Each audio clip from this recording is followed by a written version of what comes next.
나눕니다. 블레셋은 두 차례 패배로 인한 치욕을 복수하고 민족적인 위신을 회복하고자 이스라엘을 선제 공격합니다. 그 블레셋의 선봉장은 키가 3m에 달하고 57kg이나 나가는 놋 갑옷을 입었고 또 약 7kg에 달하는 창을 휘두르는 골리앗입니다.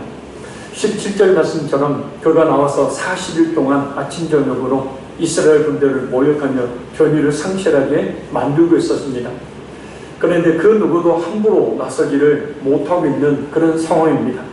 이런 상황에 전쟁터에 세 아들을 보낸 이새가 형들의 안부를 묻게 하기 위해서 막내 아들 다윗을 전쟁터에 보냅니다. 다윗이 도착한 그날도 골리앗은 여전히 이스라엘 군대를 모욕하고 있었지만 그 누구도 그에 맞서지 못하고 있습니다. 바로 이때 그 말을 들은 다윗이 골리앗을 죽이겠다고 장담을 합니다. 형 엘리압이 크게 화를 내면서 다윗을 나무라지만 다윗의 전제를 꺾지는 못합니다. 이 소리는 사울 왕에게까지 들어가게 되고 사울은 다윗의 확신과 용기에 감동을 받고 골리앗과의 싸움을 허락합니다. 드디어 전쟁터에 나선 다윗, 과연 어떤 싸움이 진행될까요? 우리 41절에서 42절 읽겠습니다. 블레셋 사람이 방패된 사람을 앞세우고 다윗에게로 점점 가까이 나아갑니다. 그 블레셋 사람이 둘러보다가 다윗을 보고 업신여기니 이는 그가 젊고 붓고 용모가 아름다움이라. 아멘. 이 싸움은 8절에서 9절 말씀에 보듯이 골리앗이 말하고 있듯이 이스라엘과 블레셋과의 전쟁의 승패를 좌우하는 아주 중요한 싸움입니다. 그래서 싸우러 나온 골리앗은 갑옷을 입고 방패를 든 사람까지도 이 앞세우고 나올 정도로 완전 무장을 하고 있지만 그에 비해 다윗은 막대기와 물매를 들고 싸움터에 나옵니다. 그 모습을 본 이 골리앗이 기가 막혀서 다윗을 업신여깁니다. 이 업신여긴다라는 말은 어떤 것에 별로 가치를 부여하지 않는다라는 의미입니다. 그러니까 골리앗이 다윗의 왜소한 외모만 보고 별로 싸움의 대상으로 신경 쓰지 않고 있다라는 말입니다. 더욱이 다윗의 얼굴이 붉고 용모가 아름다웁니다. 곧 이 어린아이의 투명한 그 피부를 아직 벗지 못한 앳된 얼굴을 하고 있던 터라 더 골리앗이 비웃었던 겁니다. 골리앗은 다윗의 외모만 보았지 다윗과 함께 하시는 하나님을 보지는 못했습니다. 이것이 바로 골리앗이 패배하게 된 결정적인 이유이죠. 하나님께서 우리와 함께하고 계심을 믿는다는 것. 우리는 수도 없이 이 설교를 통해서 또 우리 성경을 통해서 우리는 그것을 우리는 압니다. 하나님이 나와 함께하고 계신다. 언제 함께하고 계십니까? 항상 함께하고 계시죠. 지금 이 시간도 함께하고 계심을 믿습니다. 그것을 우리 자신이 확신해야 된다는 거예요. 확실히 믿어야 된다는 거예요. 그래야 하나님이 함께 하시는 그 놀라운 능력을 경험하며 살 수가 있게 된다는 거예요.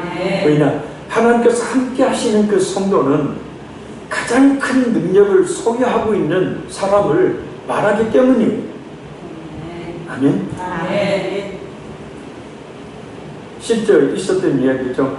서울 변두리 한쪽 반촌에 살던 가난한 성도들 목사님이 신방을 하러 갔습니다.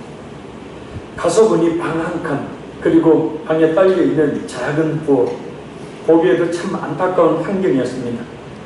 예배를 드리고 난 뒤 차를 대접한다고 부엌으로 나가는 그 할머니 성도를 뒤로 하고 방 안을 둘러보던 목사님의 눈에 벽에 뭔가가 있는 것이 눈에 띄었습니다. 자세히 가서 보니 당시로서는 엄청나게 많은 X의 수표가 벽에 붙어있는 겁니다.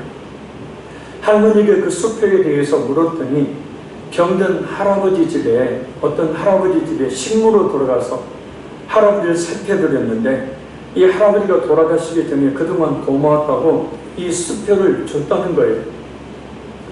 버리기도 뭐하고 해서 벽에 붙여두었다는 겁니다. 이 할머니는 현금만 알았지 수표가 뭔지를 전혀 모르고 있었던 거예요. 그 수표에서는 할머니에게 집도 살 수 있고 또 여성을 편안하게 살 수 있게 할 정도의 거액의 돈이었던 거예요. 가지고 있으면서도 그 가치를 몰라서 할머니가 고생하는 삶을 살았던 거다라는 얘기입니다. 우리 아버지가 하나님이심을, 우리 아버지이신 하나님이 어떤 분이신지 우리가 안다면, 하나님의 능력이 얼마나 엄청난 것인지를 우리가 안다면, 그리고 우리의 하나님의 자녀됨의 영광이 얼마나 위대한 것인지를 안다면, 그것을 굳게 믿고 신뢰한다면 정말 우리는 담대하게 살아갈 수가 있을 것입니다. 우리에게 있어서 하나님은 어떤 분이신가? 하나님을 어떤 분으로 우리가 알고 믿고 있는가? 혹시 그저 하나님이 벽에 붙어있는 그 수표처럼 그렇게 성경에나 기록되어 있는 이야기 속의 하나님은 아닌가? 아니면 지금도 살아계셔서 역사하시는 전능의 하나님이신가? 그래서 우리가 하나님의 말씀을 들음으로 말미암아서 그 하나님이 어떤 분인지, 하나님이 우리가 믿는 우리 아버지 되신 하나님이 얼마나 능력이 있으신 분인지를 우리가 분명히 깨달아 알아야 된다는 거예요. 그래서 믿음의 수많은 그런 우리의 성도들은, 또 지금도 믿음의 수많은 성도들은 그 하나님의 능력을 믿는 믿음으로 어떤 고난과 어려움이든 이겨내었고, 어떤 문제든 그 앞에서 당당하게 그 문제를 해결하고 그 하나님의 능력을 경험하는 삶을 살아가고 있다는 겁니다. 그래서 이 자리에 있는 우리 모두에게 정말 하나님이 살아계신 것, 그 능력이 무한하시다는 사실, 할렐루야. 벽에 붙여놓은 수표처럼 그게 아니라, 성경에 기록되어 있는 이야기가 아니라 실제적으로 우리 삶 속에서 그 능력을 나타내시는 그 하나님을 체험하는 우리가 모두가 되기를 간절히 바랍니다. 우리 43절, 44절 읽겠습니다. 블레셋 사람이 다윗에게 이르되 네가 나를 개로 여기고 막대기를 가지고 내게 나왔느냐 하고 그의 신들의 이름으로 다윗을 저주하고, 그 블레셋 사람이 또 다윗에게 이르되 내게로 오라, 내가 내 살을 공중의 새들과 들 짐승들에게 주리라 하는지라. 아멘. 골리앗이 다윗을 가만히 보니 양을 치는 막대기를 들고 나와 있습니다. 그래서 자기를 당시 가장 천한 짐승으로 여겼던 개로 여겨서 막대기를 가지고 나왔느냐라고 말하며 조롱합니다. 자, 그런데 골리앗의 말이 지금 맞는 말입니까? 틀린 말입니까? 맞는 말이죠. 36절에 보면 다윗은 분명 골리앗을 짐승으로 보았어요. 이전에 자신이 양을 칠 때에 그 사자나 곰, 맹수의 한 마리 정도로 보고 있는 거예요. 그래서 막대기 가지고 나온 겁니다. 짐승과 싸우는데 굳이 갑옷을 입을 필요가, 칼과 창을 들 필요가 없기 때문에 이전에 짐승을 잡을 때처럼 그냥 막대기 들고 또 물맷도 들고 오면 되는 거예요. 그냥 평상시 하던 그대로 나와 있는 거예요. 골리앗을 거대한 불가능한 골리앗으로 보지 않고 그저 한 마리 짐승으로 봐요. 아주 쉽게 보고 있는 거예요. 그러니까 아무리 우리에게 큰 문제라 할지라도 그것을 큰 문제로 보지 않아야 돼요. 그저 작은 문제라 여겨야 합니다. 또 어떤 문제 앞에서도 이런 믿음을 가져야 합니다. 그리고 그 문제는 능히 해결된다는 믿음 역시도 가져야 된다는 거예요. 그런데 우리가 이렇게 말씀을 들어도 막상 어떤 문제를 만나면 발을 동동 구르고 어쩔 줄 몰라 하는 그런 모습을 보이는 경우도 있어요. 왜냐? 골리앗을 골리앗으로 보지 않는 훈련이 평상시에 되어 있지 않으면 그렇게 되어져요. 그러니까 다윗은 평상시에도 그런 훈련이 되어 있는 거죠. 그죠? 눈앞에 어떤 사자가 나타나든지 곰이 나타나든지 늑대가 나타나든지 뭐가 나타나든지 간에 상관없이 평상시에 자기 양을 지키기 위해서 그 짐승들을 죽였던 그 평상시에 그대로의 모습, 그러니까 하나님의 함께하심으로 말미암아서 그렇게 양떼를 지켰던 자신의 그대로 있는 믿음의 모습 그대로. 왜요? 거기에는 하나님의 능력이 있다고 고백하지만 만군의 여호와의 이름으로 나가자. 그러니까 하나님의 함께하심을 믿는 믿음이 금이했기 때문에 그 앞에 골리앗이 있든 그 누가 있든 상관이 없는 거예요. 그러니까 우리가 하나님의 역사하심, 하나님의 능력을 믿는 믿음 가운데 우리가 사로잡혀 있게 되어지면 우리 앞에 있는 문제가 아니게 되는 거죠. 하나님이 역사하시면 어떤 문제든지 해결이 되기 때문이라는. 쉽게 말씀드리면 우리가 늘 깊은 말씀 생활, 깊은 기도에 사로잡혀 있어야 된다는 거예요.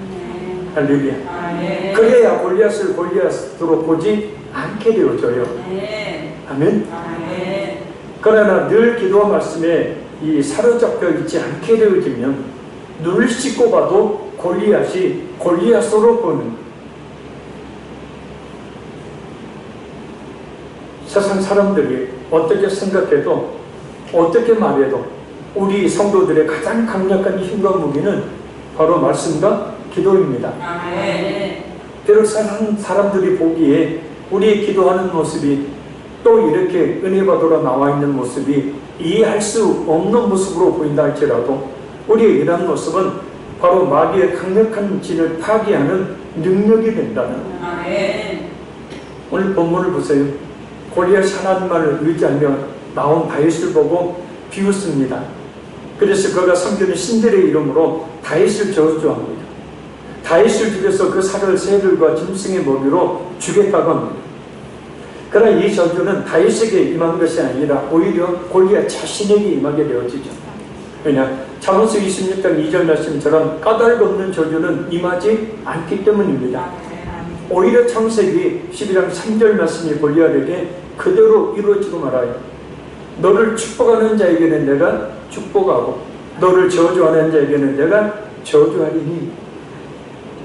골리앗이 언급한 것 같이 이 싸움은 이스라엘과 블레셋의 싸움이 아울려서 참신이신 하나님과 그 블레셋이 섬기고 있는 이 바알과 아스다롯과 같은 우상의 싸움입니다.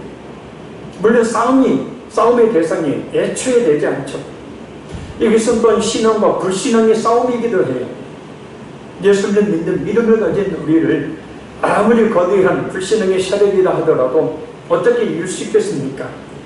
우리의 영혼을 멸망시키려고 교묘하게 다가오는 수많은 이단들과 잘못된 불신앙의 세상 물결들이 어떻게 우리를 침몰할 수 있겠습니까? 바로 다윗과 같이 우리가 하나님을 확실히 신뢰하는 믿음 가운데 있게 되어지면 그 어떤 것도 우리 이길 수가 없게 되는 거예요. 할렐루야. 그 믿음을 주옵소서. 여기 45절 읽겠습니다. 다윗이 블레셋 사람에게 이르되 너는 칼과 창과 단창으로 내게 나오거니와 나는 만군의 여호와의 이름 곧 네가 모욕하는 이스라엘 군대의 하나님의 이름으로 네게 나아가노라. 아멘. 골리앗은 칼과 창과 단창을 무기로 가지고 싸우러 나오지만 다윗은 그가 신뢰하는 하나님의 이름을 무기로 가지고 나옵니다. 성경의 이름은 그 이름의 그 존재 그 자체를 이야기하는 거예요. 그러니까 만군의 여호와의 이름으로 이스라엘 군대 하나님의 이름으로 나간다는 것은 하나님과 함께 나간다는 거예요. 그래서 다윗의 모습을 보면 전혀 두려움이나 염려를 찾아볼 수가 없어요. 너무나 담대하고 태연합니다.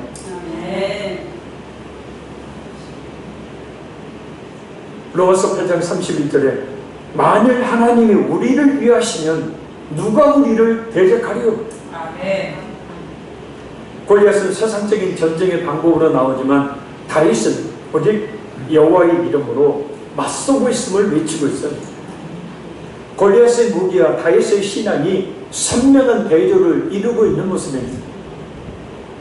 아무리 시대가 바뀌었다 해도 영적 싸움의 비결은 마귀가 공중 것을 잡고 있는 이 세상과 죄와 그 싸움의 비결은 하나님을 의지하는 것에 있다. 그리고 의지한다는 것은 곧 기도한다는 것을 말해요. 할렐루야. 몇 번 설명을 드렸죠. 저 보세요. 의지한다는 것은 원어로 기댄다는 뜻이다. 그죠? 기댄다. 뭐에 기대요? 하나님께 기대요.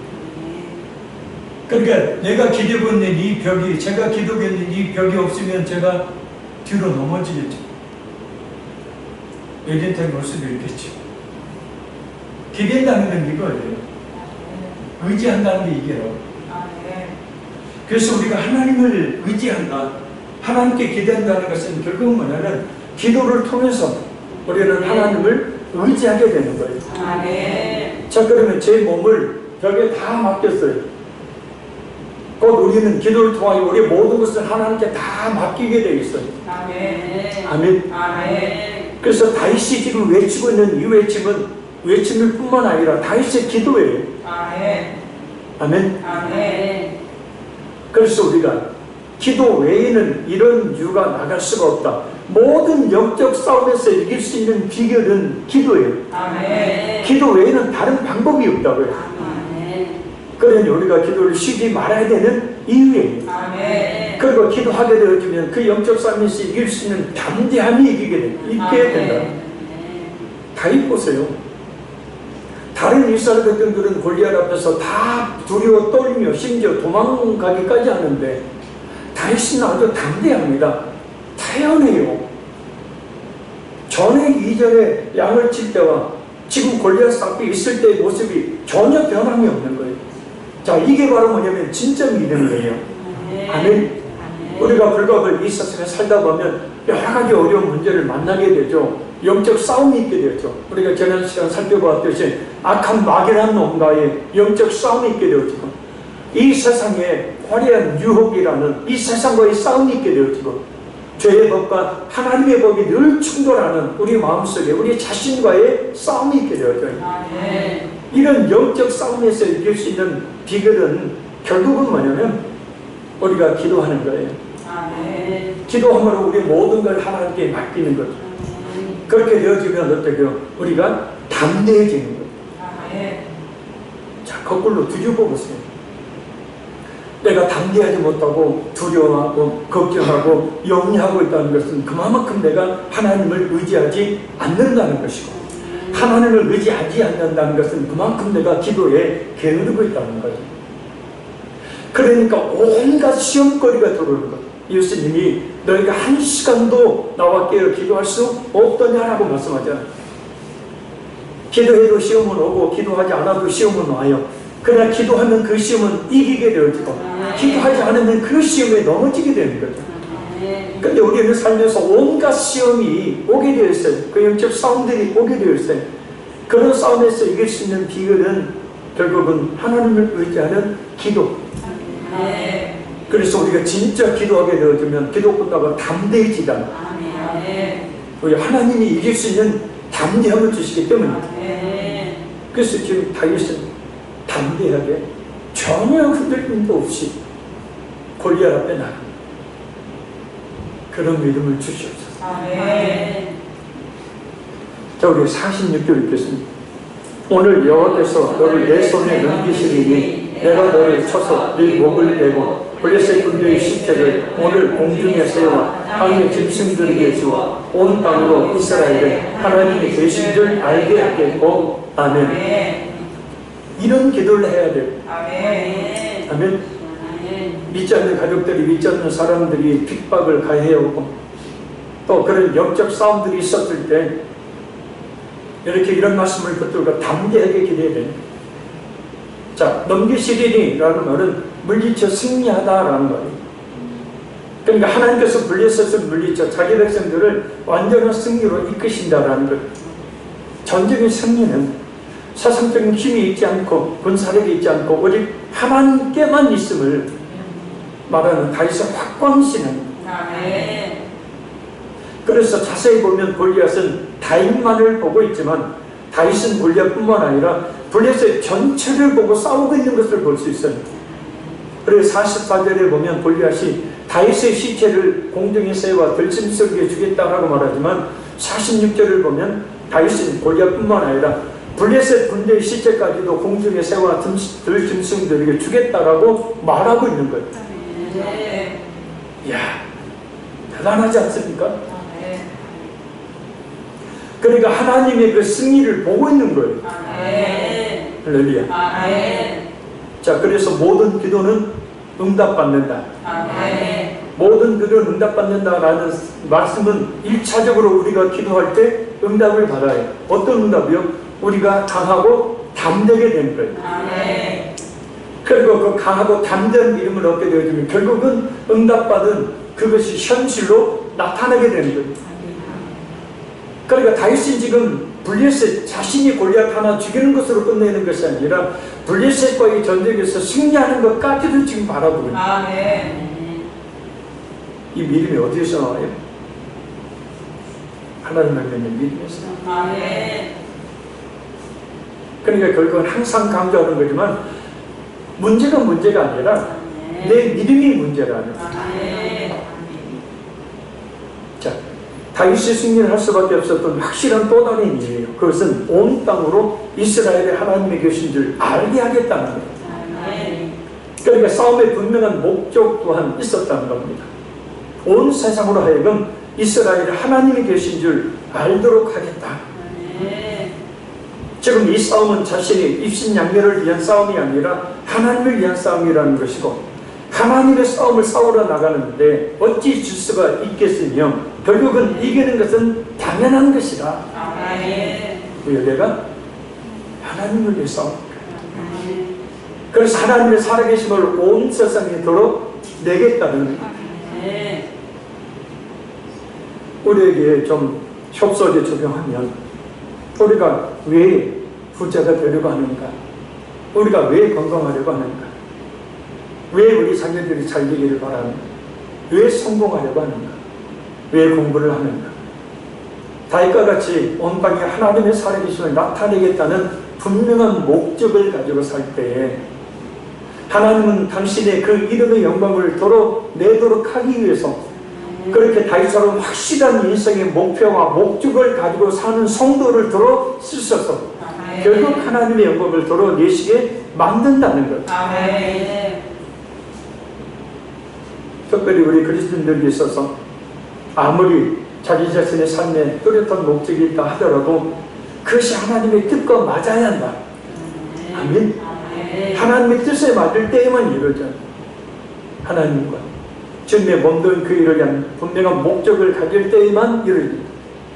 그러니까 설사 그런 목적을 가지고 있다 하더라도 그것이 자신을 위한 것이라면 무엇보다 우리 자신을 잘 아시는 하나님께서는 허락하시지 않는다는 거예요.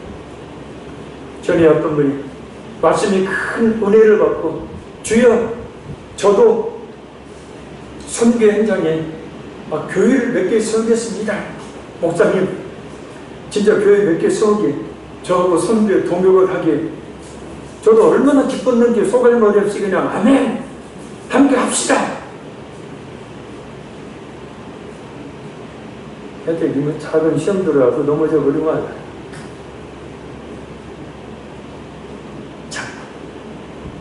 자, 눈을 부릅뜨고 저를 한번 보세요. 주님의 몸된 교회를 세움으로 하나님의 나라를 세우겠다라는 분명한 목적을 가지고 구해보세요. 필요한 것들. 아멘. 아멘. 아멘. 그러면 하나님이 그 마음이 진실한 것이면요 분명히 주신다는 거예요. 아멘. 그래서 여러분 정말 부자가 되세요. 아멘. 아멘. 성공하시고 아멘. 하나님의 큰 축복을 받으세요. 아멘. 그래서 하나님의 영광을 더 크게 드리면은 아멘. 그런 삶을 사시기 바랍니다. 아멘. 근데 현재 하는 거 보면 나오잖아요. 제 말이 아니라 1달란트, 2달란트, 2달란트, 5달란트 예수님이 일을 시켜보시는 거죠. 작은 일들을 맡겨가지고 일을 시켜보시는 거예요. 그 일에 얼마나 헌신적으로 매어 달렸는지, 그 달란트를 남기기 위해서, 그 주님의 영광을 위해서 얼마나 힘써 일하는지를 하나님 보시는 거예요. 그리고 진실한 그런 모습을 보였을 때 갑절에 달란트를 남기게 하시고 이 작은 일에 네가 작은 일에 충성하였으면 내가 네게 많은 것으로 맡기리니 그래. 아멘. 그러니까 축복의 비결은 하나님의 복을 받는 비결은 간단합니다. 지금 현재 내게 주어져 있는 상황 속에서 주님을 위해 온 마음과 정성과 뜻을 다해 헌신하는 그 진실한 거라면 하나님은 분명히 더 많은 것들로 채워주신다. 아멘. 하나님을 향한 진실한 목적, 제 몸된 교회를 세우기 위한 진실한 목적을 가지고 있다면 오늘 본문의 다윗처럼 무슨 일을 해도 두려움과 불안함이 없이 당당할 것이고 결국은 성공으로 이어지게 된다. 아멘. 나를 위한 목적을 세우지 마시고 주님을 위한 목적을 세우세요. 아멘. 혹시 내가 어떻게 살아야 될지 모르겠다 하는 분들은 저를 찾아오세요. 오음대 가지 말고 저를 찾아오세요. 제가 다 알아.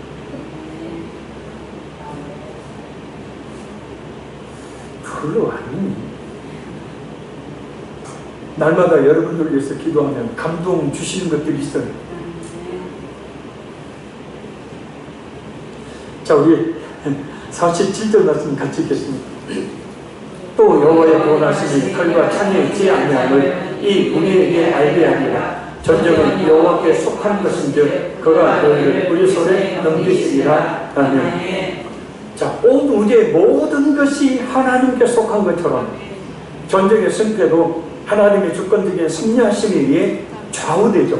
아멘. 역대하 20장 15절입니다. 야하시엘이 이르되 온 유다와 예루살렘 주민과 여호사밧 왕이여 들을지어다. 여호와께서 이같이 너에게 말씀하시기를 너희는 이 큰 무리로 말미암아 두려워하거나 놀라지 말라. 이 전쟁은 너희에게 속한 것이 아니요 하나님께 속한 것입니다. 아멘. 우리 모든 영적 싸움과 모든 고난에서 벗어나는 모든 문제의 해결은 하나님께 속한 것이니 하나님께 있으니 시편 말씀의 구원은 주께 있사오니. 아멘. 그러니까 모든 것은 주님께 있기 때문에 우리가 그 주님을 의지하여 기도해야 됩니다. 아멘. 또한 시편 144편 1절 나의 반석이신 여호와를 찬송하리로다. 그가 내 손을 가르쳐 싸우게 하시며 손가락을 가르쳐 전쟁하게 하시는도다. 아멘. 아멘. 그러니까 다윗이 전쟁터에 나갔을 때 칼을 휘두른 그 휘두름 하나까지도 누가 주관하셨다고요? 하나님이 주관하셨다. 아멘. 내가 사는 것 같은데 내가 사는 게 아니고 하나님이 살게 하시니까 사는 거야. 아멘.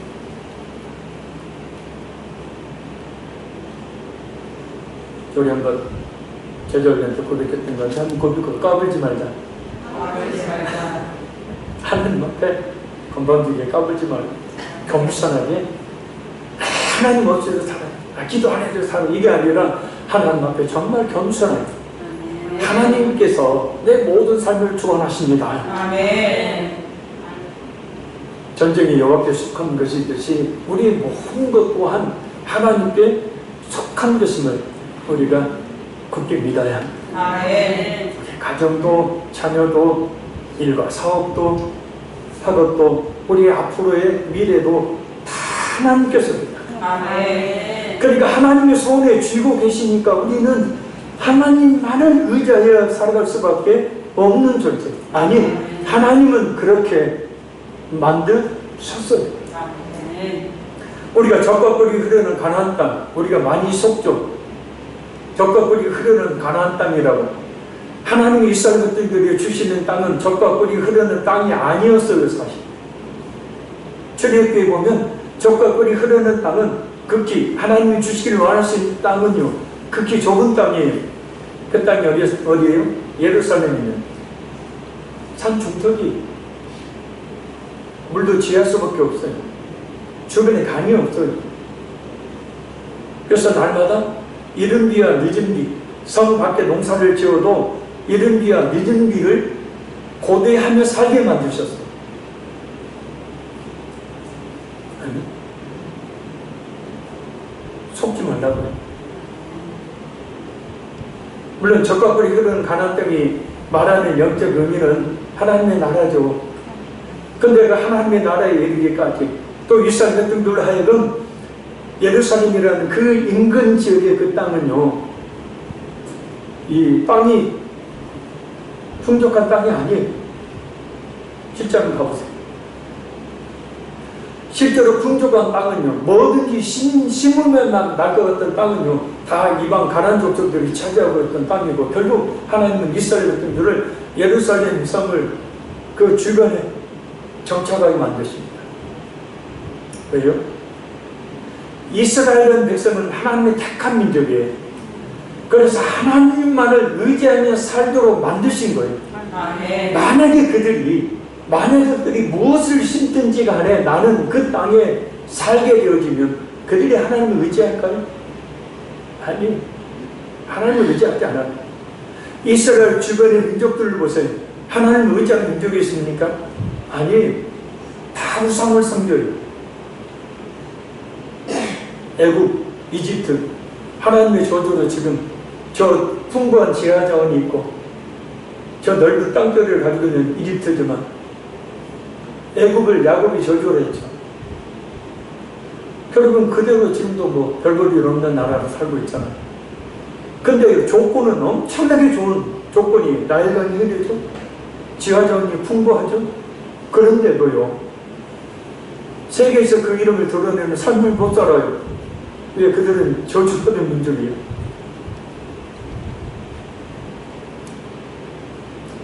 그래서 하나님께서는 택한 성도들에게 때로 이른 비와 늦은 비, 아니 그냥 나일강 흐르면 수로 공사해가지고 각 밤마다 문마다 그냥 물 대면 그냥 심기만 하면 막 풍성한 수확을 거둘 수 있는, 이스라엘은 도대체 어떻게 된 건지 하나님이 이른 비 늦은 비,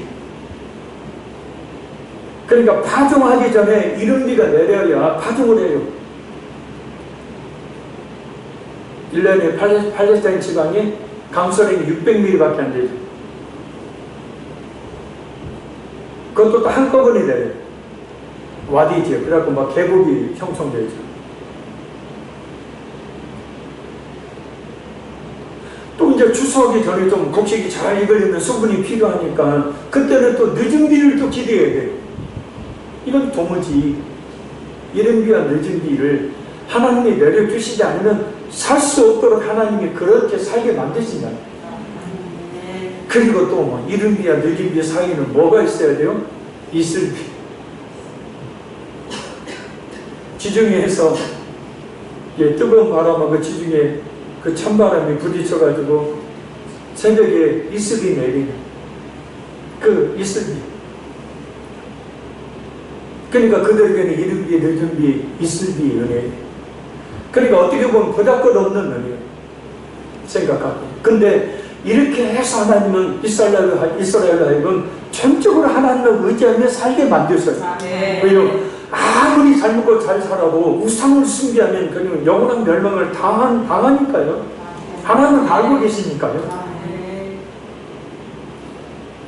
그래서 왜 나만 겪는 고난이냐고 원망하지 마세요. 그래서 하나님 나를 바라보게 만드시는 환경을 누리게 주시는 거예요.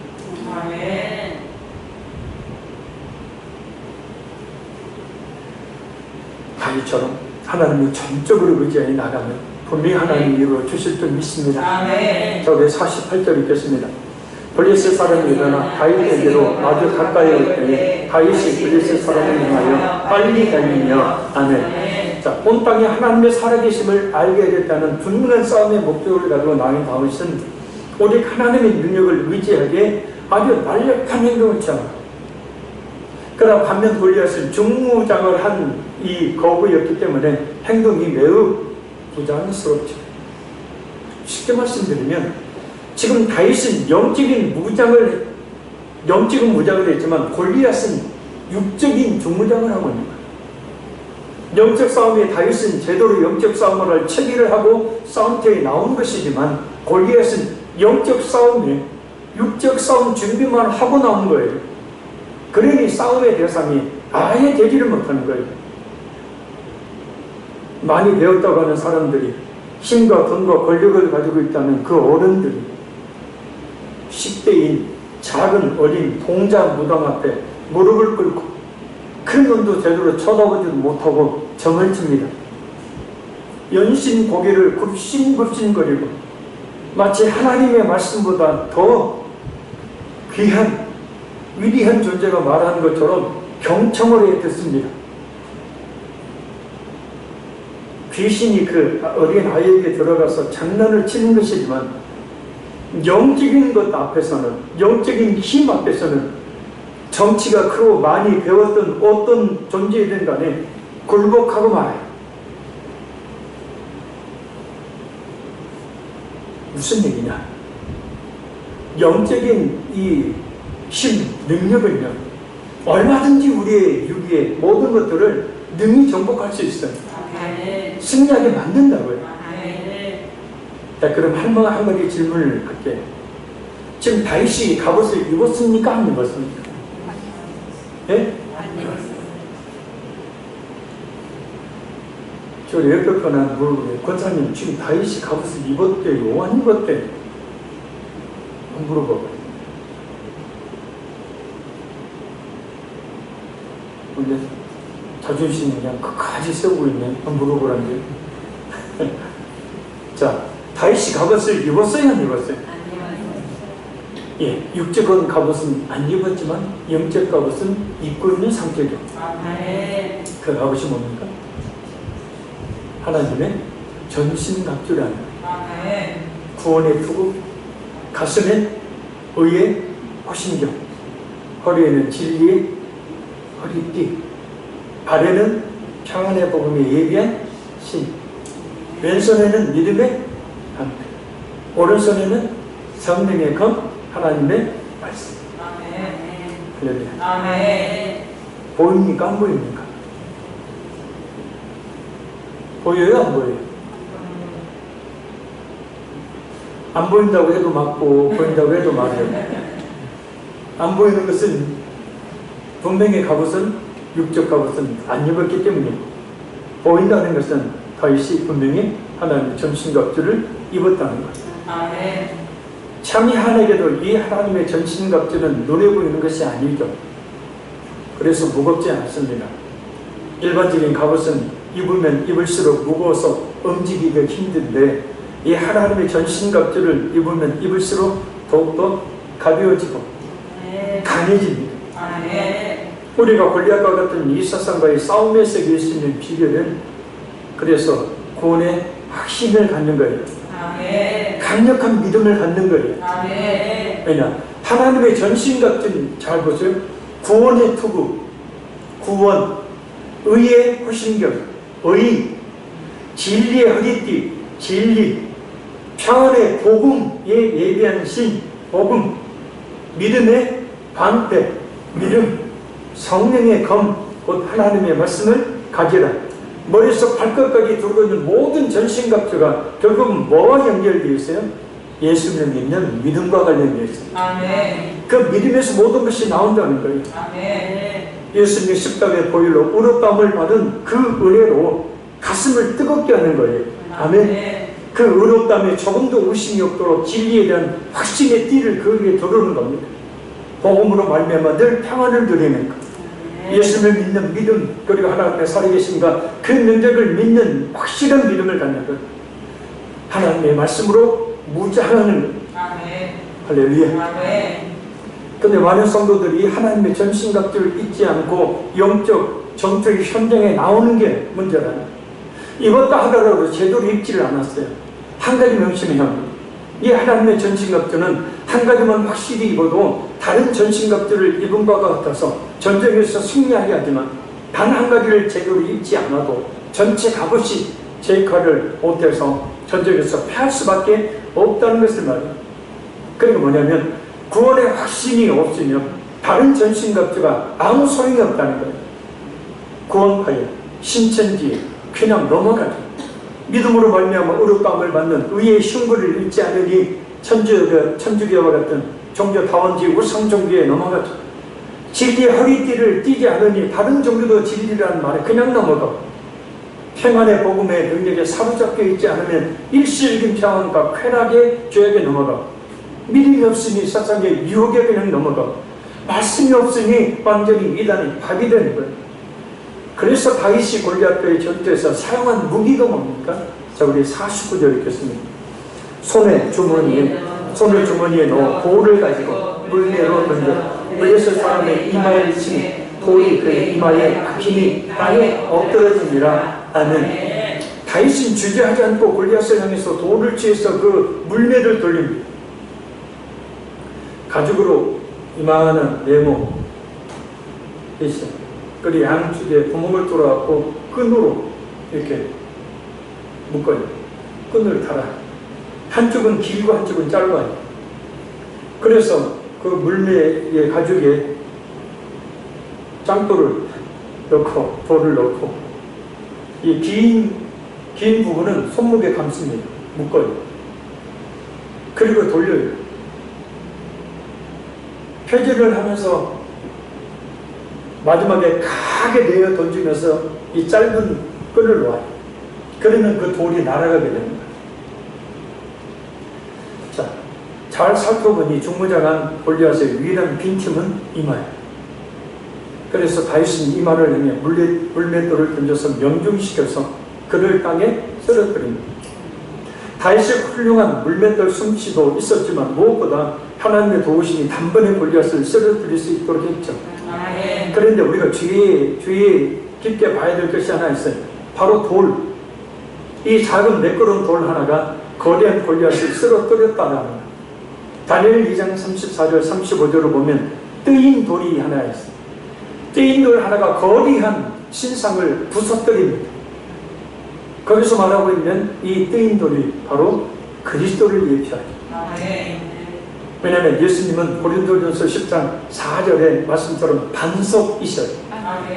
베드로전서 2장 4절 말씀처럼 산돌이에요. 작은 돌, 산돌. 마태복음 21장 44절 말씀처럼 특별히 원수를 부서뜨리는 돌과 같아요. 그래서 오늘 본문의 다윗이 취한 돌은 단순히 돌이 아니라 원수 마귀의 사망의 권세를 깨뜨리시는 예수님의 그 십자가의 능력을 이야기하는 거예요. 할렐루야. 곧 우리가 취해야 될 것이 바로 예수님이라는 거예요. 예수님만이 우리를 모든 영적 싸움에 승리하게 하시기 때문이라. 예수님을 믿는 믿음만이 어떤 거대한 골리앗과 같은 큰 문제라도 그 문제를 해결할 수 있는 비결이라는. 그러니 예수님을 정말 진실하게 믿는 믿음이 우리에게 더욱더 있어야 될 줄로 믿습니다. 그 믿음 하나면 돼요. 그 진실한 믿음 하나가 있게 되어지면 어떤 영적 싸움이든 어떤 고난이든 어떤 힘든 일이든 능히 승리할 수가 있게 된다. 믿음이 이기네, 믿음이 이기네, 주 예수를 믿음이 온 세상이 이기네. 결론적으로 말씀드립니다. 우리의 싸움의 대상은 사람이 아니라 마귀고 세상이고 우리 마음의 죄입니다. 그래 예수님을 확실히 믿는 믿음으로 말미암아 승리해야 그래 예수님을 믿음으로 말미암아 전신갑주를 입고 승리할 수 있도록 주여 이 시간 믿음을 주셨소서. 그리고 세상에 어떤 문제를 만나도 이런 믿음이 있으면 얼마든지 하나님의 능력을 믿기에 그 문제 앞에서 절망하거나 좌절하지 않고 그런 문제를 아무것도 아닌 것으로 이겨낼 수가 있게 된다. 그러니 주여 정말 예수님을 진실하게 믿을 수 있는 믿음을 주옵소서.